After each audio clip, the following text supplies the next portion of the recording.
What's up, everybody? Time for some wild card round predictions. And you might be asking yourself, aren't you the guy from The Thing who predicted the whatever? You're absolutely correct. Yes, I did not think that the San Francisco 49ers were going to make the playoffs. As a matter of fact, I didn't think they were going to win more than 3 games. You can check out that video along with some other videos, youtube.com/AdamRankNFL. And of course, I did miss on the 49ers pick, but I do want to point out that I was 4 for 6 in correctly predicting the playoff teams of the NFC, 5 of 6 on the AFC side. The only swaps on the AFC is I had the Chargers, because I'm an idiot and I always pick the Chargers every year.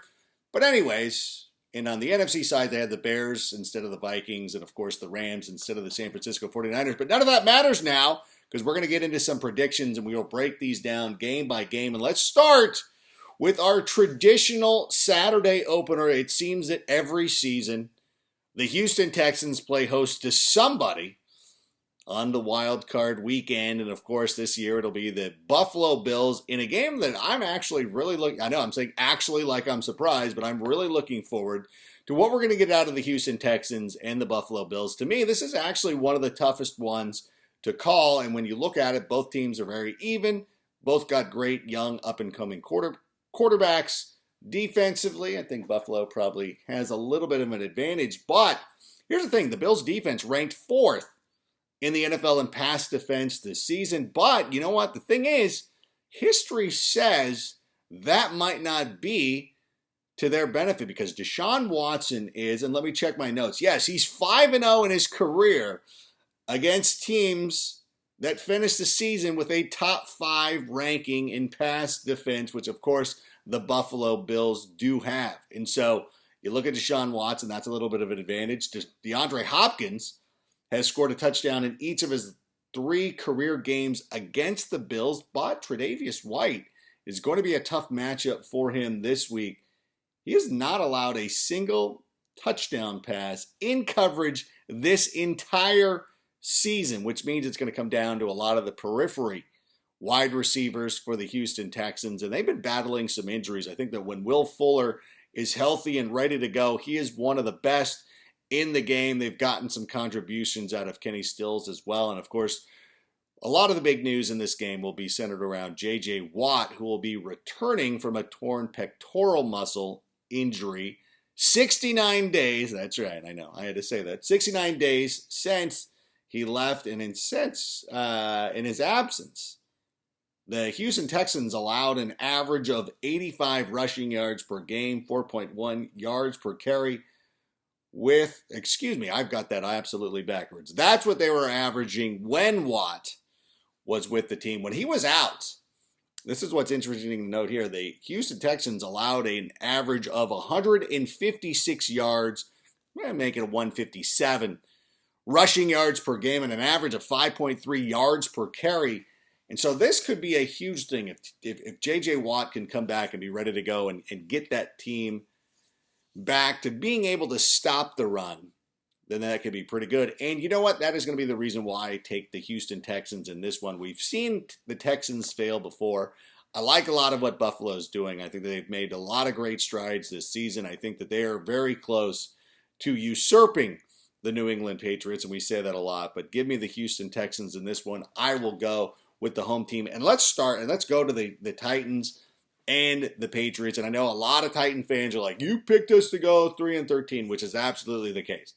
The thing is, you're trending in that direction. Early in the season, the Titans were 2-4. Titan fans were coming up to me and apologizing. I have the receipts saying, you know what, you were right. A lot of the issues that you said that were going to rear themselves have shown up. We haven't seen anything out of Marcus Mariota. A.J. Brown, who I thought was the most talented receiver coming into the draft, was a non-factor. Arthur Smith looked a little mismatched. Now, the one thing that I missed on, and I think a lot of fans will do this, we didn't realize that Ryan Tannehill was going to come out and be Steve Young. If you can find me a Titan fan who said, listen, we're going to start off 2-4, but Ryan Tannehill is going to save our season, I will go out and apologize. I think that a lot of times when you make these predictions, I don't know what we're going to get out of Ryan Tannehill. There was no evidence that said Ryan Tannehill is going to be the best quarterback in the game, especially going to that offense. He was supposed to be the best quarterback in the game, but that's absolutely what's been the case. So, yes, I was mistaken in the final record. The Titans made the playoffs, but making those predictions back in June when Andrew Luck was still the quarterback of the Indianapolis Colts. Nick Foles was not injured. That injury, to me, probably part of the reason why eventually Jalen Ramsey wanted to get out of Jacksonville. Of course, Ben Roethlisberger was out for pretty much the entire season. Juju got hurt. There was a lot of things going around, and still the Titans needed a little bit of help to get to the playoffs. So let's not act like they were out there dominant. Although, Ryan Tannehill led the NFL in passer rating this season. And one of the reasons why, of course, is how good they were in play action. This already lends itself to Derrick Henry, the NFL's leading rusher. They were able to use play action pass really effectively. And A.J. Brown led the NFL with well over 600 receiving yards off play action. I believe it's 646. Sorry. Still well over 600 yards. That's still 100 yards more than the closest competitor. So they've been really good on the play action pass, and something that could be very troubling for the New England Patriots. And also, Ryan Tannehill, because of his time in Miami, is 4-6 against the New England Patriots. And you're like, oh, that's not that impressive. Actually, it is, because the only quarterback with more wins over Tom Brady in his career is Peyton Manning. And by the way, I know somebody went after Tony Dungy on Twitter and said, hey, Tom Brady owns Peyton Manning. And Dungy was like, oh, he's 2-1. Manning's 2-1 against him in AFC Championship. It's like, yeah, Chief, like 2 of those wins. Wait, what is he? He was 3-2 against him. Excuse me, 3-2 against him in AFC Championship games. 2 of them came with as a member of the Denver Broncos. So I don't know why Tony Dungy is crowing about the fact that John Fox and Gary Kubiak had as much success with Peyton Manning as Tony Dungy did during his time together. And that Super Bowl win was fraudulent in Indianapolis. Actually, they both were.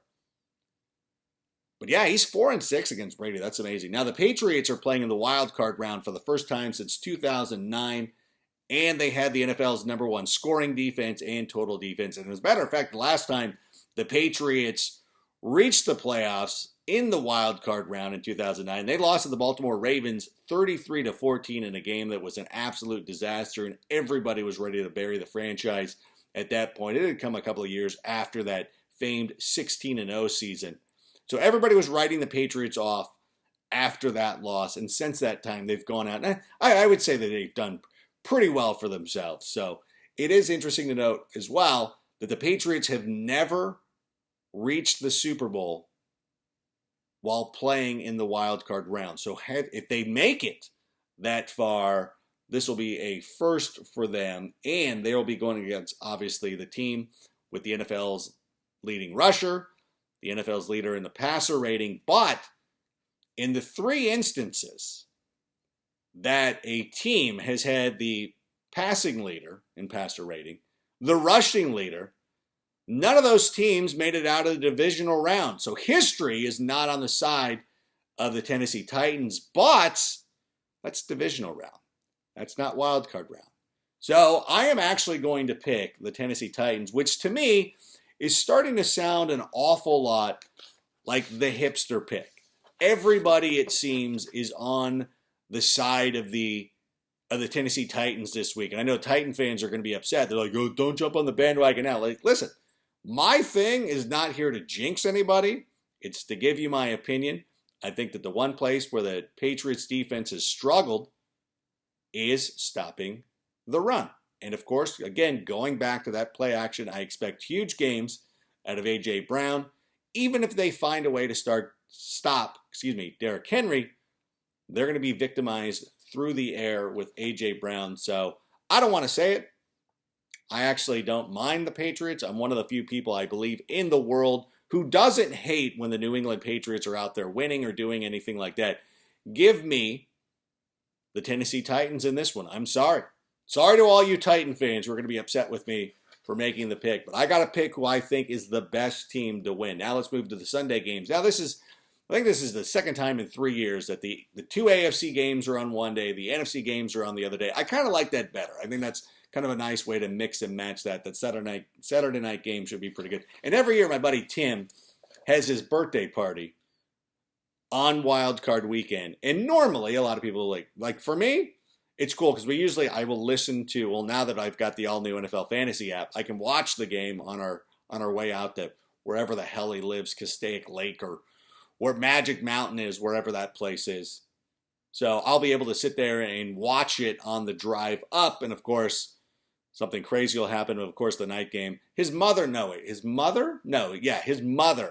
is like the only, because these are like Hollywood, like literal Hollywood actor types. His mother is the only other person who loves football, so we're in there watching the game and having a good time. Okay, but that's neither here nor there. We'll be watching the Titans win on Saturday night. Now, the early game on Sunday, the fraudulent Minnesota Vikings traveling down to New Orleans to play the Saints. And I feel for the Saints here. Number one, it's garbage that they're not the number two seed. As much as everybody makes a to-do about like, hey, I can't believe that a 9-7 team is hosting the Seahawks, I think it's more disgusting that the Packers are the number two seed in the NFC. Can't you just sit there and watch it and be like, this Packers team is not good? You lost by 30 to the 49ers. And if it wasn't 30, it at least seemed like it was. You should be embarrassed. And I want the Packers next week to just go out and do the honorable thing and lose. Because I don't want to see that blowout of an NFC championship game. But you know what? We'll talk about that next week. Let's start with Kirk Cousins, who led the NFL with a 114.8 passer rating from September through November. And of course, during that stretch, Drew Brees missed 5 games with an injured thumb. Of course, Teddy Bridgewater came in and played pretty well, including a win over the Bears, much to my chagrin. But Drew Brees has had a December to remember. 15 touchdown passes, no interceptions, a 137.0 passer rating that ranks as the highest in the month in a single season in the Super Bowl era. Kirk Cousins in December, not so good. Passer rating, 88.3, that is 18th in the NFL. And of course, everybody will talk about Kirk Cousins' well-documented struggles in big games. He's going up against the 13-3 Saints, who again should not be the 3 seed, because that's ridiculous. Kirk Cousins is 17-26-2 as a starter on the road. He is 6-30 against teams that have finished 500 or better. Why are the Vikings even in the playoffs? And I know last week everybody's like, oh, the Bears beat the Bears beat the Vikings' best quarterback, even though Kirk Cousins didn't play. It's so fraudulent. But you're like, hey, wait, no, but it's different. Different this time, because now Dalvin Cook is playing. Dalvin Cook missed the final 2 games of the regular season with an injury. He has not rushed for more than 100 yards in his last 7 games after starting with 5 such games to begin the season. And if you think that Dalvin Cook is going to go out there and get back to that lofty status against the New Orleans Saints, who have not allowed a rusher to top 100 rushing yards in 42 consecutive games, and that includes the playoffs, yeah, that's not happening. That is absolutely not happening. Dalvin Cook's not going to be able to run the ball. Kirk Cousins is going. This is the game that I wish I could miss. I know it's traditional that the Texans are that garbage Saturday early game. This should be the. I know I was saying earlier, like it's fun when the NFC are both. This should be the early game. This is the throwaway game. This is the. If you're in Las Vegas and you partied too heavily, then you can wake up late, stumble in at halftime, Watch Drew Brees throw his 5th touchdown against this fraudulent Vikings team. And I know that I predicted the Vikings to have a sub 500 record. I want you guys to all apologize to me. When you get blown out, you will look like a 5-11 team when all is said and done. Because that's what you do, Vikings. You're fraudulent. I said it last year. You guys got upset. You missed the playoffs.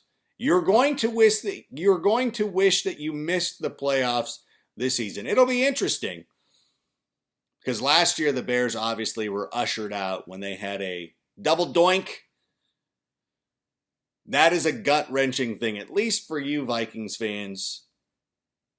Your season will be ended by the second quarter, and you won't have to worry about it. You won't have to go through the excruciating pain of dealing with that. The Vikings, man, Cousins is 1-4 against teams that made the playoffs in 2019.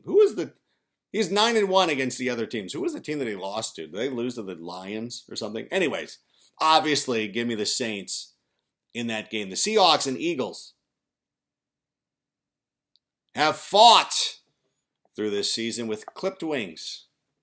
I feel terrible for having written that down. I feel worse for having repeated that. Obviously, a lot of injuries are coming into a play in this one. Of course, the Seahawks, less than a yard shy of hosting a playoff game in this round at least. They would not have had to have gone on the road. The Saints would have had to bye. The fraudulent Packers. It's the fraudulent Vikings. Phony Packers. Whatever. The Seahawks would have been playing host to the Vikings. That would have been a win for them. Some interesting things to note here. The Eagles' leading rusher, Miles Sanders, has more rushing yards this season than all active Seahawks running backs combined. It's not super weird. The Eagles' active wide receivers have fewer combined yards than Tyler Lockett, the leading receiver of the Seattle Seahawks. Carson Wentz will be making his first playoff start Sunday against somebody who you could consider playoff royalty, of course, Russell Wilson. Russell Wilson has more starts in the Super Bowl than Carson Wentz does in the playoffs.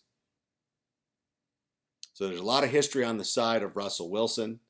And of course, the Eagles have been playing pretty good. They're 5-7. Thankfully, the Cowboys kept them in the mix. They won 4 in a row.